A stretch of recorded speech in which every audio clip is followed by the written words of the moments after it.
दोस्तों एक कौशल नाम का लड़का होता है जो बहुत ही धार्मिक होता है और दोस्तों पूजा पाठ में वो बहुत ज़्यादा रुचि रखता है।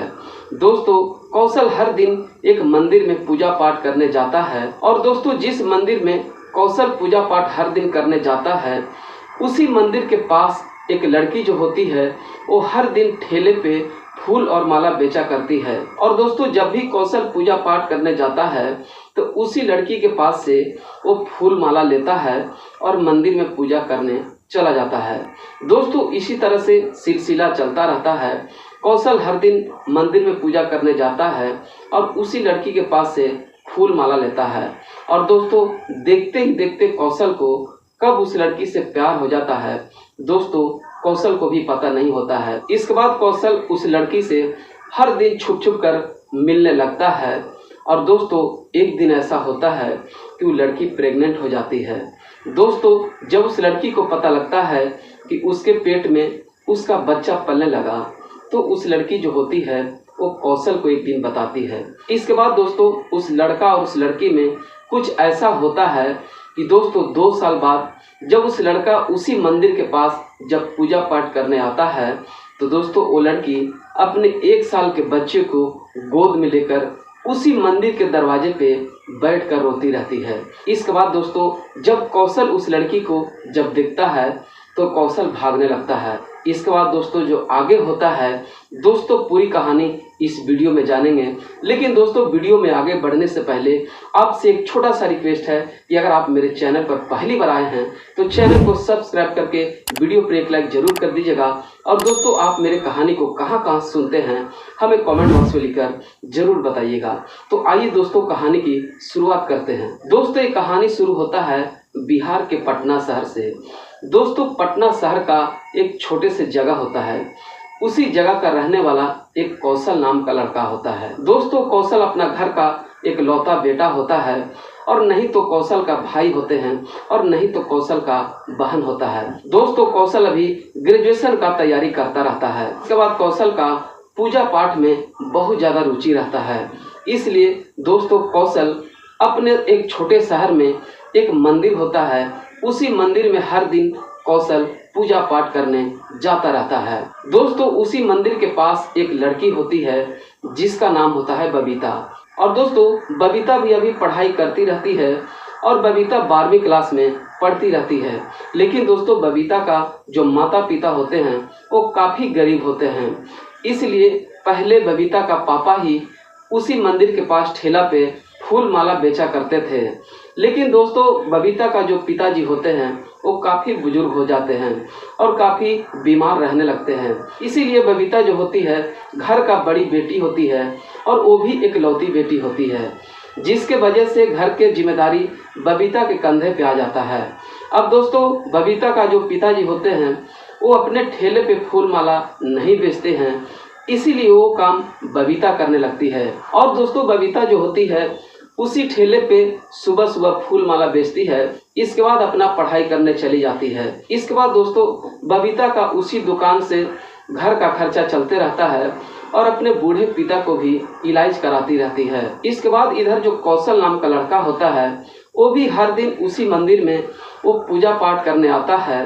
दोस्तों देखते ही देखते बबीता और कौशल का दोनों का मन में कुछ चलने लगता है और जब भी कौशल पूजा पाठ करके निकलता तो उसके ठेले के पास जाता और बबीता से काफ़ी देर तक बात करता रहता। दोस्तों बात करते करते कब दोनों का प्यार हो जाता है इसके बाद दोस्तों किसी को पता ही नहीं चलता। इसके बाद दोस्तों इसी तरह सिलसिला दोनों का चलता रहता है और एक दिन कौशल जो होता है वो बबीता को एक होटल में बुलाता है। दोस्तों बबीता भी माना नहीं करती है और कौशल के कहने पर एक होटल में कौशल के पास चली जाती है।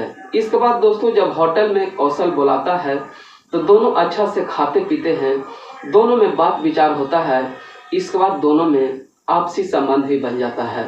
दोस्तों जब एक बार दोनों का संबंध बनता है तो इसके बाद दोनों इसका आदी हो जाते हैं। अब दोस्तों दोनों का जब भी मन करता है तो उसी होटल में दोनों जाते हैं और वहां जाने के बाद दोनों वो गलत काम करने लगते हैं। दोस्तों इसी तरह करते करते दोनों का 3 महीना गुजर जाता है। तो दोस्तों एक दिन बबीता का काफ़ी उल्टी होने लगता है। जब बबीता को उल्टी होने लगता है तो बबीता दोस्तों एक महिला डॉक्टर के पास जाती है। जब महिला डॉक्टर बबीता को चेक करती है तो चेक करने के बाद बबीता को जब बताती है कि बहुत खुशी की बात है कि आप माँ बनने वाले हैं, तो दोस्तों बबीता को सुनते ही उसे चक्कर आता है और चक्कर आकर वहीं पे गिर जाती है।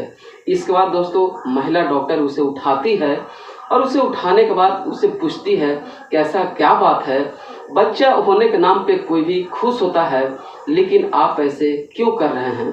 दोस्तों बबीता कुछ भी नहीं बताती और वहाँ से उठती है और अपने घर चले आती है। दोस्तों जब घर आती है तो काफ़ी टेंशन में रहने लगती है। उसे समझ में नहीं आता कि अब करे तो क्या करे। इसके बाद दोस्तों एक दिन कौशल को फ़ोन करती है और कौशल को फ़ोन करने के बाद जो बबीता होती है कौशल को उसी होटल पे बुलाती है। इसके बाद दोस्तों कौशल भी उसी होटल पे आता है और आने के बाद कौशल जो होता है बबीता के साथ रोमांस के मूड में हो जाता है। लेकिन दोस्तों बबीता काफ़ी टेंशन में रहती है और कौशल को धरकर काफ़ी रोने लगती है।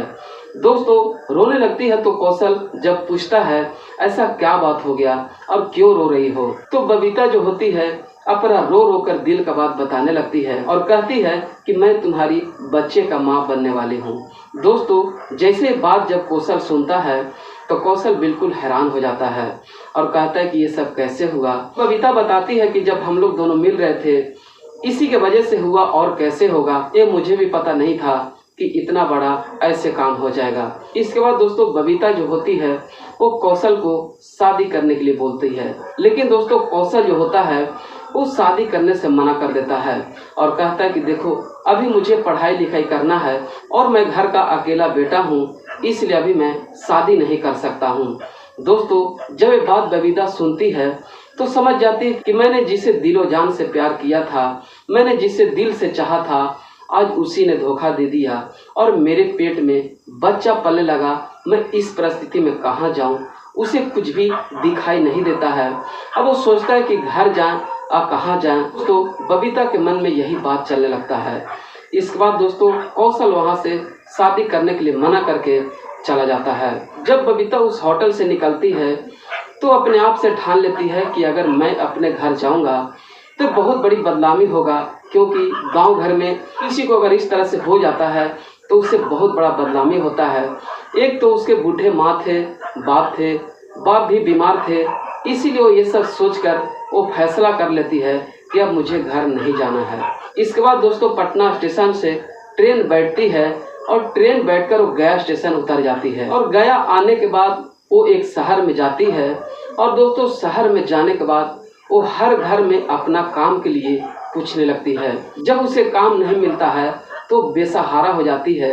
अब वो सोचती है कि कहाँ जाए, लेकिन दोस्तों आखिरी उम्मीद लगाए रहती है। वो सोचती कि जब मैंने यहाँ आ गया हूँ तो काम कहीं न कहीं कर ही लूँगी। इसके बाद दोस्तों इसी तरह और दरवाज़ा ढकढकाता है तो उसमें एक औरत निकलती है और जब औरत निकलती है तो पूछती कि क्या बात है। तभी बबीता जो होती है वो कहती है कि बहन जी मेरे लिए कोई काम है क्या। तभी उस घर का जो महिला होती है वो पूछती कि क्या काम कर सकती हो। तभी बबीता बोलती है कि मैं घर का साफ सफाई कर लूँगा, आपका घर का खाना पीना बना दूँगा, आपका घर का कपड़े धो दूँगा, मैं इस सारा काम कर लूँगा। इसके बाद दोस्तों उस महिला को भी एक नौकरानी का ज़रूरी होता है और बबीता को काम में रख लेती है। दोस्तों बबीता उस घर में कपड़े उपड़े धोती है, खाना पीना बनाती है और दोस्तों घर का साफ सफाई करने लगती है।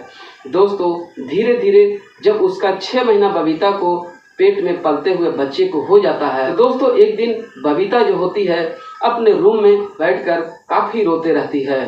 तभी दोस्तों उसी घर का जो मालकिन होती है वो बबीता के पास आती है और बबीता को आती है तो देखती है बबीता काफ़ी रोती रहती है। तभी बबीता से उस मालकिन जो होती है पूछती है ऐसा क्या बात है और क्यों रो रही हो। तभी बबीता जो होती है अपने मालकिन से सारा बात बता देती है। दोस्तों जैसे ही अपना मालकिन की बात बताती है दोस्तों मालकिन भी बबीता पे काफ़ी भावुक हो जाती है और दोस्तों उस दिन से मालकिन जो होती है बबीता को बहुत कम काम करने देती है। दोस्तों बबीता जब भी काम कोई करती है घर का, जब कोई भारी काम होता है तो बबीता को मना कर देती है और कहती कि देखो इस काम को तुम मत करो, जो भी हल्का काम है तुम वही काम करो। दोस्तों मालकिन भी बबीता को काफी सपोर्ट करती है और काफी सहयोग करती है। दोस्तों बबीता को जब पूरा समय देने का हो जाता है तो दोस्तों मालकिन जो होती है बबीता को हॉस्पिटल ले जाती है और उससे बहुत अच्छे से डिलीवरी करा देती है। इसके बाद दोस्तों डिलीवरी कराने के बाद बबीता उसी मालकिन के घर आ जाती है। दोस्तों बबीता को उस घर में रहते रहते जब 1 साल बीत जाता है, जब बबीता का बच्चा माँ बाप कुछ कुछ बोलने लगता है, तब बबीता वहाँ से अब फैसला करती है कि अब मुझे घर चलना चाहिए और जो इसका एक्चुअल में बाप है उससे मिलना चाहिए। इसके बाद दोस्तों बबीता एक दिन अपने मालकिन से कहती है कि दीदी अब मैं अपना घर जाना चाहती हूँ। तभी बबीता का जो मालकिन होती है वो कहती कि देखो अगर तुम्हारा घर जाने से कोई दिक्कत है तो तुम मेरे घर पे रह सकती हो, यहाँ पे भी तुम्हारा किसी तरह का कोई दिक्कत नहीं होगा। इसके बाद बबीता मालकिन से कहती है कि नहीं दीदी अब मेरे बच्चा 1 साल का हो गया है और अब इसके बाप का इसे मिलाना बहुत ज़रूरी है। अगर इस बच्चे को बाप को नहीं मिलाया तो ना जाने आज हमारे देश में कितना लड़कियां इसी तरह बेसहारा बनकर रहेगी और लड़कों मुंह मारकर लड़कियां को छोड़ देगी। दोस्तों जब ये बात मालकिन को बताती है तो दोस्तों मालकिन भी बबीता पे काफ़ी भावुक हो जाती है। इसके बाद बबीता वहां से चली आती है और वहां से आने के बाद उसी मंदिर के पास वो अपने बच्चे को गोद में लेकर बैठ जाती है और बच्चे के गोद में लेकर काफ़ी रोती रहती है। दोस्तों हर दिन की तरह कौशल उसी मंदिर पे आता है और मंदिर पे आता है तो उसे अचानक बबीता पे ध्यान जाता है। दोस्तों उस समय बबीता अपने बच्चे को गोद में लेकर रोती रहती है। जब कौशल बबीता को अचानक से देखता है तो कौशल मुंह फेर कर जाते रहता है। तभी बबीता और जोर जोर से काफ़ी अपने बच्चे को लेकर रोने लगती है।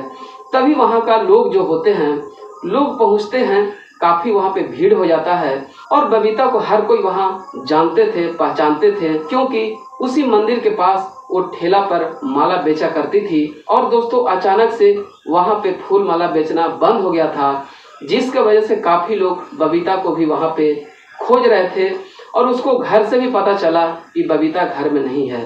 जब बबीता रोने लगती है और अपना कहानी बताती है तो दोस्तों दौड़कर कौशल को वहाँ के लोग पकड़ लेते हैं और कौशल को पकड़ने के बाद उसी मंदिर में लाकर जब शादी करने के लिए तैयार करते हैं तो दोस्तों कौशल मना कर देता है और कौशल कहता है कि मैं इसके साथ ऐसा नहीं किया हूँ, ये किसका बच्चा ले रखी है मुझे क्या पता है।